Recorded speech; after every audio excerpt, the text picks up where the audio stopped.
ایک بار اللہ کے نبی صلی اللہ علیہ وآلہ وسلم کچھ باغوں میں سے ایک باغ مبشر انصاری کے پاس سے گزرے تو میرے آقا و مولا صلی اللہ علیہ وآلہ وسلم اس جگہ سے گزرتے ہوئے فرمایا کہ ان دو قبر والوں کو عذاب ہو رہا ہے، ان دو قبر والوں کو عذاب ہو رہا ہے۔ اللہ اکبر، قربان جاؤں اپنے آقا و مولا صلی اللہ علیہ وآلہ وسلم کی نظر پر کہ اگر آپ جاتے ہوئے کہیں راستے میں قبریں آ جائیں تو ان قبروں کو دیکھ کر سمجھ لیتے ہیں، ادراک کر لیتے ہیں کہ ان قبروں کو عذاب ہو رہا ہے یا ان قبروں پر ثواب ہو رہا ہے، ان قبروں پر اللہ کا عذاب ہے یا ان قبروں پر اللہ کا فضل ہے۔ میرے آقا و مولا صلی اللہ علیہ وآلہ وسلم نے فرمایا کہ ان دو قبر والوں پر عذاب ہو رہا ہے، اور فرمایا انسانین یعذبان فی قبورہما، فقال النبی صلی اللہ علیہ وسلم یعذبان وما یعذبان فی کبیر ثم قال بلا۔ اللہ اکبر، اللہ کے محبوب علیہ السلام نے فرمایا کہ کوئی ان کو کسی بڑے کبیرہ گناہ کی وجہ سے عذاب نہیں ہو رہا، ان کو کسی ایسے کام کی وجہ سے عذاب نہیں ہو رہا کہ یہ لوگ کوئی بہت بڑے گناہ میں مشغول تھے دنیا میں تو ان کو اس لیے عذاب ہو رہا ہے۔ اللہ اکبر، میرے محبوب علیہ السلام لوگوں کے حالتوں کو بھی جانتے ہیں، لوگوں کی قبروں کو بھی جانتے ہیں، لوگوں کے دنیا کے حالات کو بھی جانتے ہیں، لوگوں کے عذاب ہونے کی وجوہات کو بھی جانتے ہیں۔ میرے آقا و مولا صلی اللہ علیہ وآلہ وسلم ان قبر کے اندر رہنے والے لوگوں کے متعلق خبر دی، فرمایا کہ ان کو عذاب ہو رہا ہے اور ان کو کسی بڑے گناہ کی وجہ سے عذاب نہیں ہو رہا، ان کو کسی بہت بڑے کبیرہ گناہ کی وجہ سے عذاب نہیں ہو رہا، بلکہ فرمایا ان کو چھوٹے چھوٹے گناہوں کے وجہ سے عذاب ہو رہا ہے۔ پہلا جن کے متعلق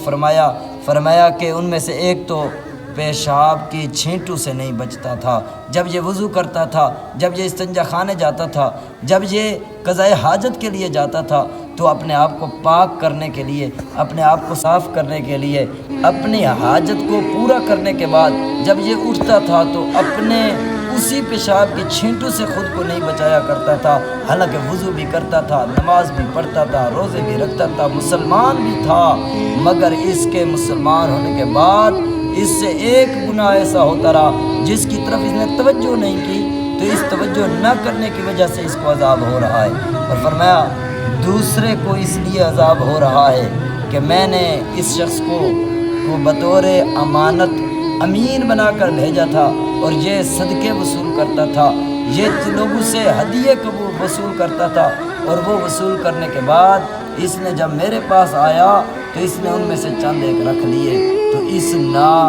انصافی کی وجہ سے، اس ایمانداری سے ہٹنے کی وجہ سے، اس امانت کو پورا ادا نہ کرنے کی وجہ سے اس کو عذاب ہو رہا ہے۔ اللہ اکبر، اللہ کے محبوب علیہ السلام اگر نظر کو نیچے زمین پر رکھیں تو آپ علیہ السلام کی نظر قبر کے اندر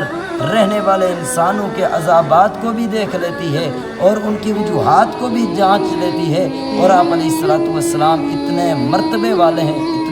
اتنے اعلیٰ شان والے ہیں کہ ہمارے آقا و مولا صلی اللہ علیہ وآلہ وسلم اگر اپنی نظروں کو آسمان کی طرف بلند کرتے ہیں تو ساتوں آسمانوں سے پار لوح محفوظ کو بھی دیکھ لیتے ہیں، رب کے عرش کو بھی دیکھ لیتے ہیں۔ یہ ہے ہمارے آقا و مولا صلی اللہ علیہ وآلہ وسلم کا مقام اور مرتبہ۔ اللہ پاک ہمیں اپنے آقا و مولا صلی اللہ علیہ وآلہ وسلم کا مقام و مرتبہ سمجھنے کی توفیق عطا فرمائے، آمین، بجاہ خاتم النبیین صلی اللہ علیہ وآلہ